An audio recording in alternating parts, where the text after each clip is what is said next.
നിങ്ങളുടെ ആ വൈകാരിക തന്തുക്കളെയാണ് അത് ഉജ്ജീവിപ്പിക്കുന്നത് വിദ്യാഭ്യാസത്തിലൂടെ. അതിലപ്പുറം ദേവതാവിജ്ഞാനത്തിൻ്റെ സാധ്യതകളൊന്നും അത് നൽകുന്നില്ല.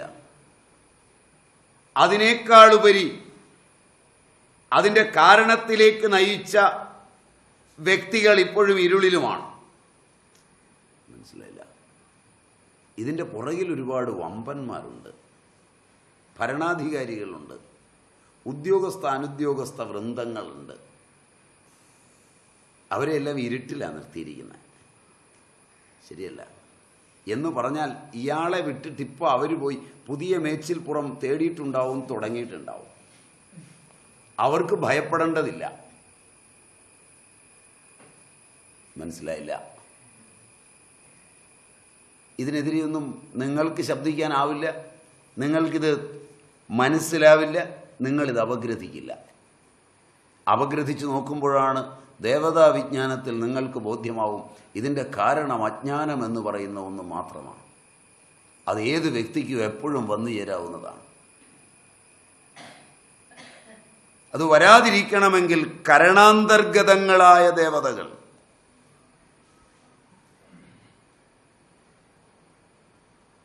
ചേഷ്ടാന്തർഗതങ്ങളായ ദേവതകൾ, അധിഷ്ഠാനാന്തർഗതങ്ങളായ ദേവതകൾ, കർത്താന്തർഗതങ്ങളായ ദേവതകൾ, അവയുടെ സംയോഗമുണ്ടാകണം. ആ ദേവതകളാ രക്ഷിക്കുന്നത് എല്ലാത്തിലും. പെശകാവും. എല്ലാം സമന്വയിച്ച് കൊണ്ടുപോകാൻ പഠിക്കണം. അതിനാണ് ഈ കർമ്മശാന്തിക്കുള്ള വഴി. ഇപ്പം കർമ്മശാന്തിക്ക് ഏത് കർമ്മം ചെയ്യുമ്പോഴും ഇതുകൊണ്ട് ചിലപ്പോൾ സ്വാഭാവികം, എല്ലാം ഒത്തും തോന്നും, സ്വാഭാവികമായ ദോഷം അതിന് വരും. ചിലപ്പോൾ പ്രസാദം കൊണ്ട് ദോഷം വരും. എന്ന് പറഞ്ഞാൽ ദേവതാപ്രസാദമൊക്കെ കിട്ടി കർമ്മം അങ്ങ് ചെയ്തു തുടങ്ങി, അപ്പോൾ ഒരു ചെറിയ അഹങ്കാരം വരും. ഇതൊക്കെ എൻ്റെ കയ്യിലാണ്. ആ സമയത്ത് അത് ദോഷമായിട്ട് വരും. ഏറ്റവും കൂടുതൽ വീഴുന്ന വീഴ്ചയാണ് ഇത്. എനിക്ക് ഇന്നയാളുണ്ട്, ഞാൻ ഇന്നടത്താണ്, ഞാൻ ഇന്ന കഴിവുള്ളവനാണ്, ഞാൻ ഇന്നതൊക്കെ അറിയുന്നവനാണ്, എനിക്കറിയാം, തീരുമാനിച്ചുകൊണ്ടാൽ മതി. മറ്റൊരു ശബ്ദം കേൾക്കുമ്പോൾ എനിക്കറിയാം, തിത്തത്തയ്യെന്ന് താഴെ വീഴും. ഇത് അനുഭവമുള്ളവരല്ലേ? നിങ്ങൾക്ക് ഇതുവരെ അനുഭവമില്ല.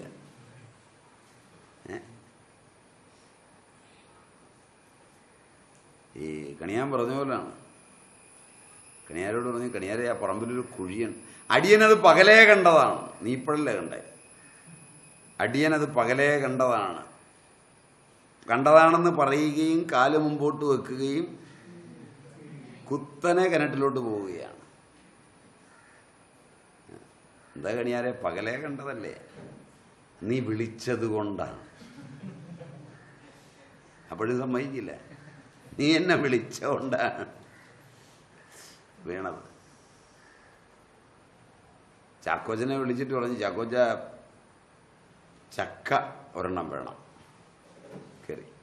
ചാക്കോച്ച സൂക്ഷിച്ച് കയറണം, ഇന്നലെ മഴയുണ്ടല്ലോ, പ്ലാവും മഴയൊക്കെ. ഇന്ന് ചാക്കോച്ചൻ ആദ്യമായിട്ടാണ് കാണുന്നത്. എന്താ കൊച്ചമ്മ? ചാടി കയറി. രണ്ടൊച്ച കേട്ടു. അപ്പൊ കൊച്ചമ്മ വിളിച്ചു ചോദിച്ചു, ചാക്കോച്ച 2 ചക്ക ഇടാൻ പറഞ്ഞല്ലോ, ഒന്ന് അടിയനാണേ. മനസ്സിലായി? എടാ അതാ പറഞ്ഞു, നിനക്ക് ചക്ക വേണോ ഇപ്പം? അല്ല, ഒന്ന് അടിയനാണേ എന്ന് പറഞ്ഞ പോലെ ഇരിക്കുന്നത്. ഇങ്ങനെ വീഴാതിരിക്കണമെങ്കിൽ മനസ്സിലാകുന്നില്ല. ഇതിന് എത്ര അറിയാമെങ്കിലും ചുറ്റുപാടുകളിൽ നിന്നൊരു ശബ്ദം വന്നാൽ അറിയാവുന്ന കാര്യങ്ങളുടെ കാലവും ദേശവും ആ അറിവും പോരാത്ത എന്തോ ഒന്ന് ഇതിലുണ്ട് എന്ന് വിചാരിച്ച് നവം നവം എന്ന് കരുതി വേണം ദേവതയെ ഉപാസിക്കാൻ. ഒരു കർമ്മവും നവ്യങ്ങളായ ഭാവങ്ങളില്ലാത്തതായില്ല. അതുകൊണ്ട് പ്രസാദം കൊണ്ടും ദോഷം വരാം. സ്വാഭാവിക രൂപത്തിൽ തെറ്റുവരുത്തുന്നത് മനുഷ്യനെ സംബന്ധിച്ചിടത്തോളം അനിവാര്യമാണ്, ഒഴിവാകില്ല. സ്വഭാവമാണ് മനുഷ്യൻ്റെ. അതുകൊണ്ടാണല്ലോ പറയുക ടു എർ ഈസ് ഹ്യൂമൻ. അത് സ്വാഭാവികതയാണ്, അത് അനിവാര്യമാണ്. എത്ര ശ്രദ്ധാപൂർവം സാവധാനത്തിൽ ചെയ്താലും തെറ്റുവരിക സ്വാഭാവികമാണ്. ചിലരുടെയും പതുക്കെ ചെയ്യാൻ അല്ലേ, പതുക്കെ പോയാൽ അപകടമൊന്നുമില്ല എന്ന് പറയും. പക്ഷെ അപ്പോഴും ചിലപ്പോൾ കിട്ടും. ചിലർ പറയും അല്പം പോലും സമയം കൊടുക്കാതെ സ്പീഡിൽ ചെയ്തു നോക്ക്, തെറ്റുവരില്ല എന്ന് പറയും. അപ്പോഴും തെറ്റുവരും. തെറ്റ് സ്വാഭാവികമാണ്. എത്ര ശ്രദ്ധയോടെ ചെയ്താലും വരും. ചിലപ്പോൾ വളരെ നന്നായി എഴുതുന്നവരായാലും എഴുതാനിരിക്കുമ്പോൾ അത് നോക്കിയാൽ നമുക്ക് അറിയാൻ പറ്റുമെന്ന് എനിക്ക് തോന്നുന്നു. കുറേ അക്ഷരം കാണുകയില്ല, അത് വിട്ടുപോകുന്നതാണ്. നല്ലപോലെ ശ്രദ്ധിച്ചെഴുതി അക്ഷരത്തെറ്റില്ലാതെ എഴുതി പ്രസിൽ കൊടുത്ത് ഏത് സാധനം പ്രൂഫും റീഡ് ചെയ്ത് തിരിച്ചു വാങ്ങിച്ചുകൊണ്ട് വന്നു കഴിഞ്ഞ് പിന്നെ ഒന്ന് വെട്ടി എഴുതാതെ ശുദ്ധിപത്രമില്ലാതെ ഒരു പുസ്തകം ഇറക്കാൻ പറ്റും. ചിലർ പറയുന്നത് 3 പ്രാവശ്യം ഞാനിരുന്ന് തെറ്റിദ്ധരുത്തുക, എന്നിട്ട് ഈ തെറ്റ് ഞാൻ അന്നേരം കണ്ടില്ല. ചൂണ്ടിക്കാണിച്ചത് നന്നായി, ശരിയല്ല. അതൊരു അനുഗ്രഹമാണ്, മഹദനുഗ്രഹം. വേറെ വഴിയൊന്നുമില്ല. വളരെ ഇതായിട്ട് വരുന്നതാണ്. അപ്പം എത്ര സാവധാനത്തിലായാലും ഇതെല്ലാം സാധാരണമാണ്. പലപ്പോഴും നാം സംസാരിക്കുമ്പോൾ വർത്തമാനം പറഞ്ഞാലും കാണാം, പലതും ആവർത്തിക്കും. ഒരേ ദിശയിൽ പോകാൻ പറ്റില്ല.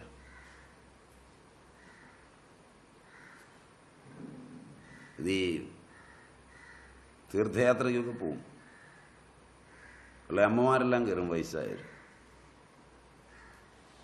ഇവർ തുടങ്ങുമ്പം യാത്ര തുടങ്ങിയ ദിവസം വണ്ടിയിലിരുന്ന് വർത്തമാനം പറയാൻ തുടങ്ങിയതാണ്. ഒന്നും കാണാൻ നേരം കിട്ടില്ല ഇവർക്ക്. 2-3 പേര് കാണും. അതൊരു ഗ്രൂപ്പായിട്ടിരുന്ന് ഇങ്ങനെ വർത്തമാനം പറഞ്ഞുകൊണ്ടിരിക്കും. സൈഡിലുള്ള കാഴ്ചയൊന്നും കാണുകയില്ല. അതിൻ്റെ കാരണം എന്താ വെച്ചാൽ ആ സമയത്തൊക്കെ ഇവർ മുഴുകി വർത്തമാനമാണ് പറയുന്നത്. ഇത് കഴിഞ്ഞ് 15 ദിവസത്തെ യാത്ര കഴിഞ്ഞു. കാശി, ഗയ, ഹരിദ്വാർ, ഋഷികേശ് ഒക്കെ യാത്ര കഴിഞ്ഞു. 16-ാം ദിവസം അവസാനം വണ്ടിയെ വന്ന് ഇറങ്ങിയിട്ട് ഓരോരുത്തരുടെ വീടിൻ്റെ പടിക്ക് വണ്ടി നിർത്തുമ്പോൾ ഇറങ്ങിപ്പോകാൻ നേരത്ത് ആ ചവിട്ടുപടിയെ നിന്നുകൊണ്ട് പിന്നെയും കുറച്ചുകൂടെ ഓർത്താണ്. ഇത് മൊത്തം ടേപ്പ് വെച്ച് കേൾപ്പിച്ചാൽ ആദ്യം മുതൽ അവസാനം വരെ പറഞ്ഞത് ഒരേ പമ്പർന്നവരുടെ കാര്യമാണ് 2 പേരുള്ളത്. ആകെ അയൽവക്കത്തുള്ളൊരു കമലാക്ഷിയുടെ കഥയാണ് വീണ്ടും വീണ്ടും ഈ അമ്പലത്തിലെ രാവിലത്തെ പാട്ട്. ചിലപ്പം മറ്റേ സൂചി ഗട്ടറിൽ ഇറങ്ങിക്കഴിഞ്ഞാൽ മൈക്ക് ഓപ്പറേറ്റർ ഉറങ്ങിപ്പോയെങ്കിൽ കേൾക്കുന്ന പോലെ കൗസല്യ സുപ്രജാ രാമ സുപ്രജാ രാമ സുപ്രജാ രാമ സുപ്രജാ രാമ എന്ന് കേൾക്കും. ആവർത്തിച്ചുണ്ട്. അനുഭവമില്ല, ഒരനുഭവമില്ല. ഇതിൻ്റെ കാരണം ഇതാണ്. ചിലപ്പോൾ ആവർത്തനം വരും. അങ്ങനെ വരുന്ന ഉഗ്രത, കർമ്മത്തിൽ അങ്ങനെയാണ് ഉഗ്രത വന്നു ചേരുന്നത്. അതുകൊണ്ട് അതിനെല്ലാം പരിഹാരം, പ്രായശ്ചിത്തം ആവശ്യമാണ്. അതുകൊണ്ട് പ്രാചീനൻ പറയും, യദക്ഷരം പദം ഭ്രഷ്ടം മാത്രാഹീനം ചയത് ഭവേത് തത് സർവം ക്ഷമ്യതാം ദേവ പ്രസീദ പരമേശ്വര. അതൊക്കെ ക്ഷമിക്കണം. യദക്ഷരം, അക്ഷരം ഇല്ലാതെ വരിക, പദം ഇല്ലാതെ വരിക, ഭ്രഷ്ടപദങ്ങൾ ഉപയോഗിക്കുക. യദക്ഷരം പദം ഭ്രഷ്ടം, മാത്ര ഇല്ലാതിരിക്കുക, മാത്രാഹീനം, ഹ്രസ്വം ദീർഘം പ്ലുതം, ഇതെല്ലാം ക്ഷമിക്കണമേ എന്ന്. അജ്ഞാനാത് അഥവാ ജ്ഞാനാത് യന്യൂനമധികം കൃതം, അറിഞ്ഞോ അറിയാതെയോ എന്നാൽ ചെയ്തതല്ല. അറിഞ്ഞും അറിയാതെയും ചെയ്ത അപരാധങ്ങളെല്ലാം, എന്നാൽ അറിയാതെ ചെയ്തവയും ഒട്ടൊട്ടറിഞ്ഞ് ചെയ്തവയും. മനസ്സിലായില്ല? ചില്ലറ ചില്ലറ അറിഞ്ഞും അല്ലേ? ചെറിയ തോതിലൊക്കെ അറിഞ്ഞും ചിലതൊക്കെ ഒപ്പിച്ചിട്ടുണ്ട്. അതൊക്കെ ശിവേ ചെയ്തോരപരാധമൊക്കെ കൊടുക്കണം.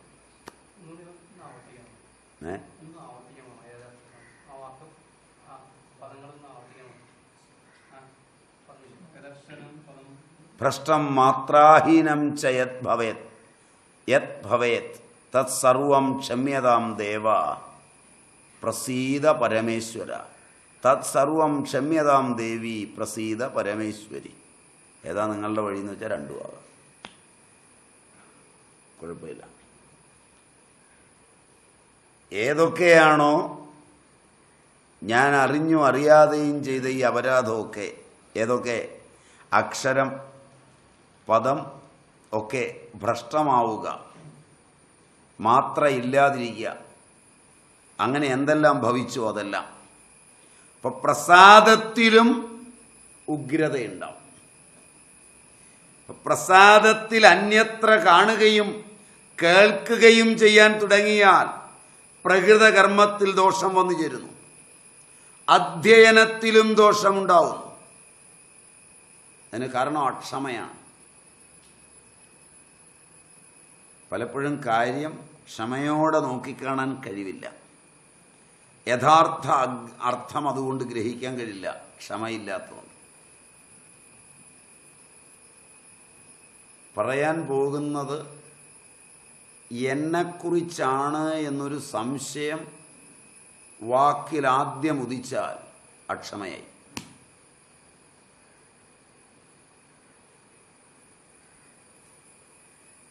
പിന്നെ പറ്റില്ല.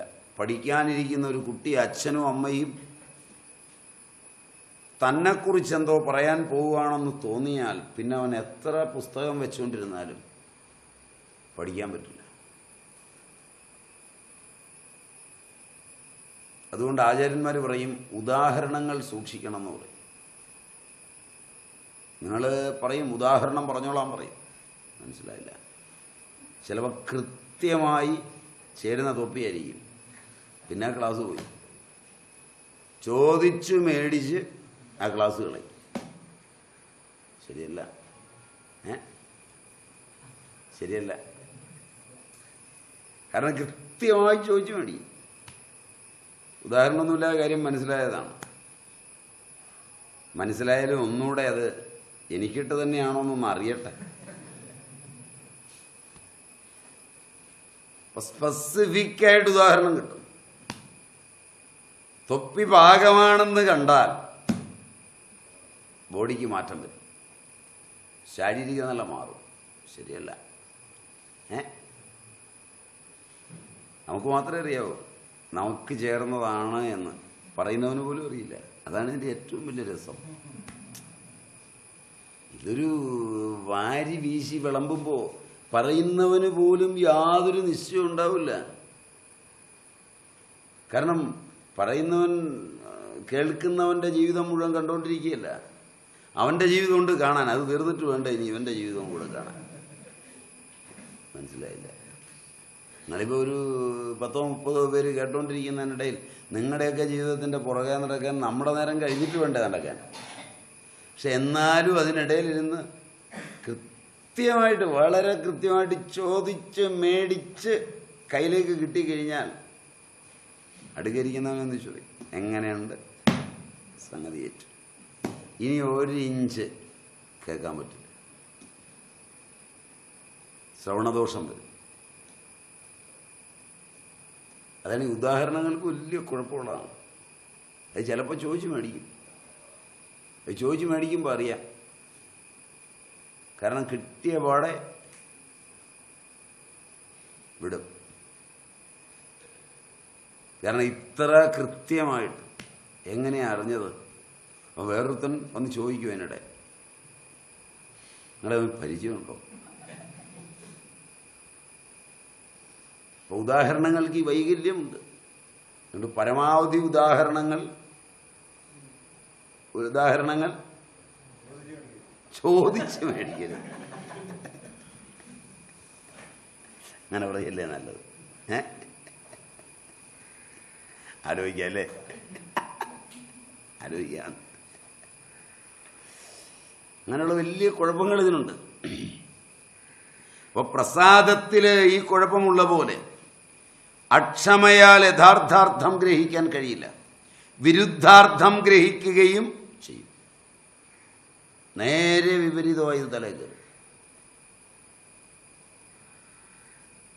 ശാന്തിയുള്ളത് പോയി കിട്ടും. അതൊക്കെയാണ് ഇതിൻ്റെ ഈ മനുഷ്യ ജീവിതത്തിൻ്റെ വൈകല്യങ്ങൾ. അതാണ് കർമ്മത്തിൽ ഒരു മന്ത്രത്തിന് പകരം മറ്റൊരു മന്ത്രം മാറി ചൊല്ലിയാൽ അതിലും വലിയ വൈകല്യവും. അവിടെയും ഈ പ്രശ്നം വരും. പരേച്ഛയാലും കർമ്മത്തിൽ ദോഷം വരും. പ്രസാദം കൊണ്ടുവരും, സ്വാഭാവികമായി വരും, പരേച്ഛയാലും വരും. അധ്യയനാദികളിൽ പുറത്തു നിന്നൊരാൾ ഒന്ന് വിളിച്ചാൽ മതി. പലപ്പോഴും ഇതിനകത്തൊക്കെ ഇരിക്കുമ്പോഴും പരേച്ഛ. അതുകൊണ്ടാണ് പഴയ കാലത്തെ പഠനങ്ങൾ വളരെ ക്ലോസ്ഡാണ്. ഇപ്പം നിങ്ങളുടെ ഈ മൊബൈൽ ഉണ്ടാവും, അതുണ്ടാവും, ഇതുണ്ടാവും. അതിനകത്ത് വിളിക്കുന്നുണ്ടോ എന്ന് ചിന്തിച്ചുകൊണ്ടായിരിക്കും ഇരുന്ന് കേൾക്കുന്നത്. അത് ചിലപ്പോൾ സൈലൻസിലിട്ടിട്ടുണ്ടാവും. ശരിയല്ല. അപ്പം അതൊരു വൈബ്രേറ്റ് ചെയ്യും. അത് വൈബ്രേറ്റ് ചെയ്യുമ്പോഴേക്ക് ഇവിടെ വൈബ്രേറ്റ് ചെയ്യും. ക്ലാസ്സിൽ നിന്ന് ഇറങ്ങിപ്പോവും. നല്ല വിളിക്കും. വിളിച്ച് ആ കാര്യങ്ങൾ കേൾക്കും.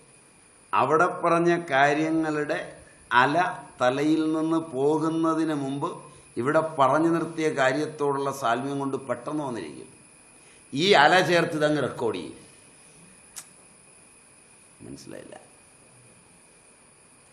ഫോണിൽ വിളിച്ചവൻ ഈ പറയുന്ന സന്ദർഭത്തിൽ 4 തെറിയാണ് ഫോണിൽ കൂടെ പറഞ്ഞതെങ്കിൽ ആ തെറിയും കൂടെ ചേർത്ത് ഇതിനകത്തൂടെ കേൾക്കും. അതവിടെ റെക്കോർഡ് ചെയ്യും. അതോടെ പഠിപ്പിക്കുന്നവൻ തെറി വിളിച്ചു എന്നവിടെ റെക്കോർഡ് ചെയ്യും. പിന്നെ ഇയാൾ പഠിപ്പിക്കാൻ തുടങ്ങുമ്പോഴെല്ലാം ഈ പറഞ്ഞ തെറി ഓർമ്മ വരും. ഇങ്ങനെ ഇത് പരേച്ഛയാൽ ദോഷം വന്നു ചേരും. ഇതൊന്നും ഒഴിവാക്കാൻ പറ്റില്ല. ഇതൊക്കെ അനിവാര്യമാണ്. അപ്പം ഇങ്ങനെയുള്ള വൈകല്യങ്ങളെല്ലാം ഉണ്ടാവും. അപ്പോൾ അനിവാര്യ രൂപത്തിൽ ഈ കാര്യവിചാരം നടത്തണം. ഏതർത്ഥത്തിലും കർമ്മശാന്തി വേണ്ടതാണ്. അതുകൊണ്ടാണ് ശാന്തി പാഠങ്ങൾ അവർ പറയുന്നത്. തത്വജ്ഞാനത്തിൽ ദേവതകൾ വിഘ്നമുണ്ടാക്കും. ഇന്ദ്രിയാധിദേവതകളൊക്കെ പരോക്ഷപ്രിയരാണ്. അതുകൊണ്ട് അവരെല്ലാം കർമ്മത്തിൽ ഉഗ്രതയുണ്ടാക്കും. അവിടെയും ശാന്തിപാഠം അനിവാര്യമാണ്. ആദിഭൗതികങ്ങളും ആദിദൈവികങ്ങളും ആധ്യാത്മികങ്ങളുമായ ദുഃഖങ്ങൾക്ക്. അതുകൊണ്ട് പഴയ ആചാര്യന്മാർ പറയും, ബ്രൂയു സ്നിഗ്ധസ്യ ശിഷ്യസ്യ ഗുരവോ ഗുഹ്യമപ്യുത. പാരസ്പര്യം തികഞ്ഞാൽ മാത്രമാണ്, 100% യോഗ്യത കൈവന്നാൽ മാത്രമാണ് ഗുരുക്കന്മാർ ഗുഹ്യമായ അർത്ഥം. നാക്ക് നീട്ടി മുട്ടിയില്ല എന്ന് വരുമ്പോഴേക്ക് സാധനം പോയി വേറെ സാധനമായി. മാറിപ്പോയത് പോലും മനസ്സിലാവില്ല. അപ്പം മനസ്സിലാക്കിക്കോണം, നമ്മളുടെ കേൾക്കാനുള്ള സമയം വന്നിട്ടില്ല. വീണ്ടും നാരായണത്ത് പ്രാന്തം കയറ്റുന്ന പോലെ കയറ്റിക്കൊള്ളുക.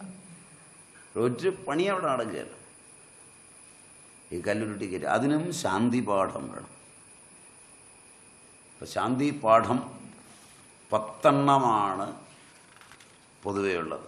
ഇപ്പം ഏതാണ്ട് ശാന്തി പാഠത്തെക്കുറിച്ച്, ശാന്തി മന്ത്രത്തെക്കുറിച്ച്, പൊതുവേ ഉള്ളതിനെക്കുറിച്ച് വളരെ ഇതായിട്ട് പറഞ്ഞു. 10 ശാന്തി മന്ത്രങ്ങളാണ് പൊതുവേ ഉള്ളത്. നമുക്കിനി ഓരോന്നായിട്ട് നോക്കാം. അതോ വേറൊരു ക്ലാസ്സിൽ മതിയാവോ?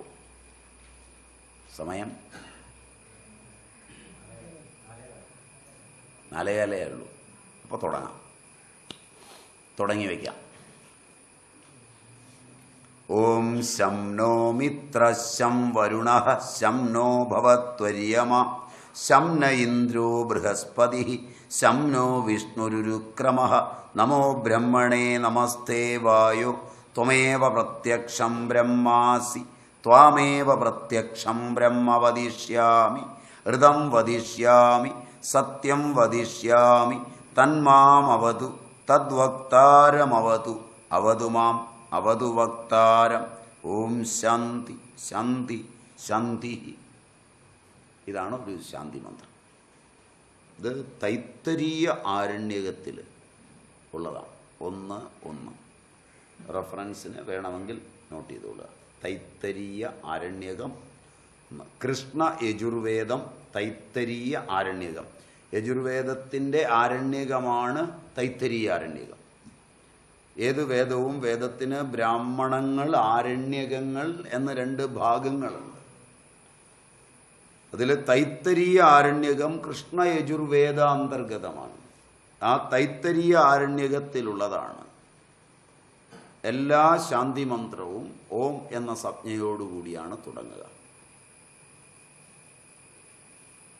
ഓം എന്നതുകൊണ്ട്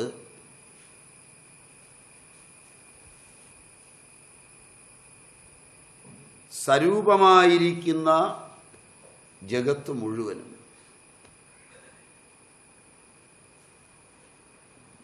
നിർവികാരവും നിർഗുണവും നിരാകാരവുമായിരിക്കുന്ന ബ്രഹ്മം മുഴുവൻ ചേർന്ന ശബ്ദമാണ്. ഓം എന്നുച്ചരിച്ചാൽ എല്ലാ പാപങ്ങളും തീരുന്നു എന്നാണ് പ്രാചീനാചാര്യന്മാർ പറയുന്നത്. തത്ത് എന്നുച്ചരിച്ചാലും അതുതന്നെയാണ്. തത്വം ബ്രഹ്മവാചകമാണ്.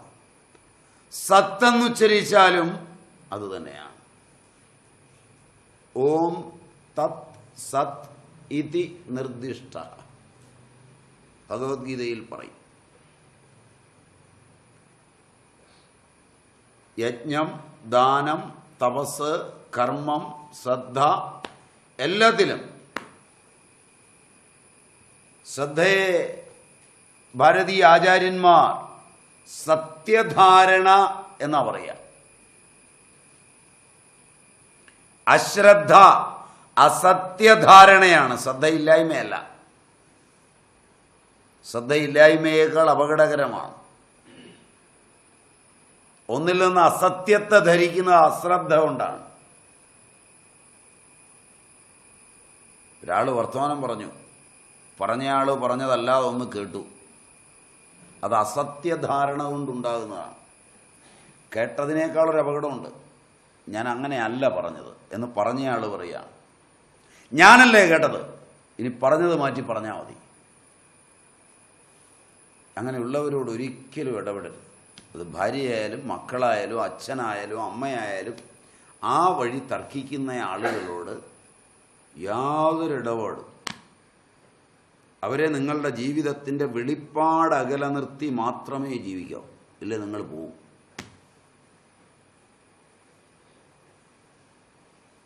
മനസ്സിലായോന്നറിയില്ല. ആരായിരുന്നാലും ശാന്തി നിങ്ങളുടെ എന്നേക്കുമായി. മനസ്സിലായോ എന്നറിയില്ല. ഒരു കാര്യം പറഞ്ഞു, പറഞ്ഞ കാര്യത്തിന്മേലുള്ള അവകാശം പറഞ്ഞവന് നിലനിൽക്കെ, പറഞ്ഞത് എന്തുമായിക്കൊള്ളട്ടെ അതിൻ്റെ ആശയം പറഞ്ഞവൻ്റെ മൗനമായിരിക്കെ, അതിൻ്റെ പേരിൽ ഒരു രോഷാകുലനായി അപ്പുറത്തൊരാൾ നിൽക്കുമ്പോൾ, അയാൾ രോഷാകുലനാവുമ്പോൾ മറ്റേയാൾ വിനയാന്വിതനായി പറയുകയാണ് ഞാൻ അങ്ങനെയല്ല ഉദ്ദേശിച്ചത് എന്ന് പറഞ്ഞാൽ, അത് അയാൾ അംഗീകരിക്കുന്നില്ലെങ്കിൽ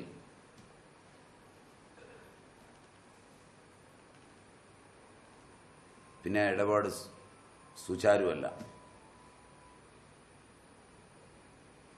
നല്ല ജീവിതം പറഞ്ഞത് എന്തായാലും അത് തിരുത്തി പറഞ്ഞു എങ്കിൽ താൻ പറഞ്ഞത് തെറ്റാണെന്നൊന്നുകിൽ അയാൾക്ക് ബോധ്യപ്പെട്ടു. മനസ്സിലായില്ല.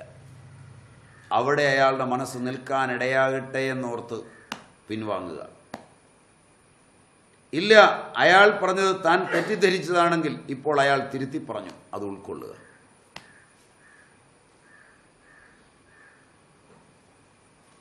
ഇതിനുള്ള പരിശീലനമില്ലെങ്കിൽ ഭൂമിയിലെ ഒരു ജീവിതത്തിലും ചെന്ന് ചാടരുത്, ഒരാശ്രമധർമ്മത്തിലും പെടരുത്. അതിന് പറ്റിയ ഒറ്റ ആശ്രമേ ഉള്ളൂ, താൻ തോന്നിയ ആശ്രമം. മനസ്സിലായില്ല.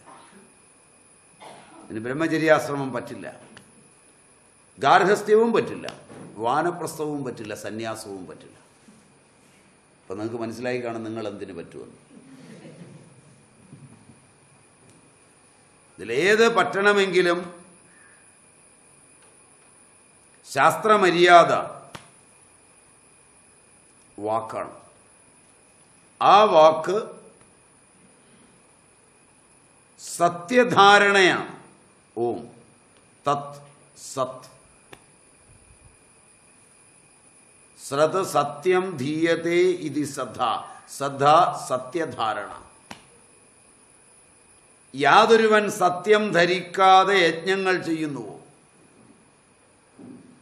യാതൊരുവൻ സത്യധാരണയില്ലാതെ ദാനം ചെയ്യുന്നുവോ, യാതൊരുവൻ സത്യധാരണ കൂടാതെ തപസ് ചെയ്യുന്നുവോ,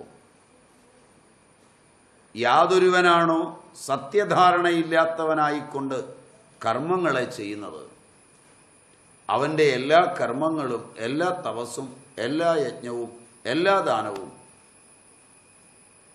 താമസമാകും. ശ്രദ്ധാവിരഹിതമായി ഈ കർമ്മങ്ങളൊന്നും ചെയ്യരുത്. ശ്രദ്ധ മൂന്നാണ്: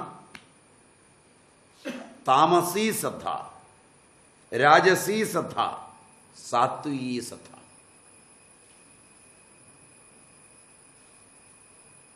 ഭഗവത്ഗീത 17-ാം അധ്യായം ഡീറ്റെയിൽഡായിട്ട് പഠിച്ചുകൊണ്ടാണ് അപ്പോൾ കിട്ടുന്നത്. അതിനകത്തുകൊണ്ട് ഇത് മുഴുവൻ. അവിടെയാണ് ഓം എന്നുച്ചരിച്ച്, അത് പറഞ്ഞപ്പോഴാണ് ഇതെല്ലാം ഒന്ന് പറഞ്ഞത്. ഓം എന്ന് നിർദ്ദേശിച്ച് ചെയ്യുന്ന ദാനം, തത് എന്ന നിർദ്ദേശത്തോടുകൂടി ചെയ്യുന്ന ദാനം, സത് നിർദ്ദേശത്തോടുകൂടി ചെയ്യുന്ന ദാനം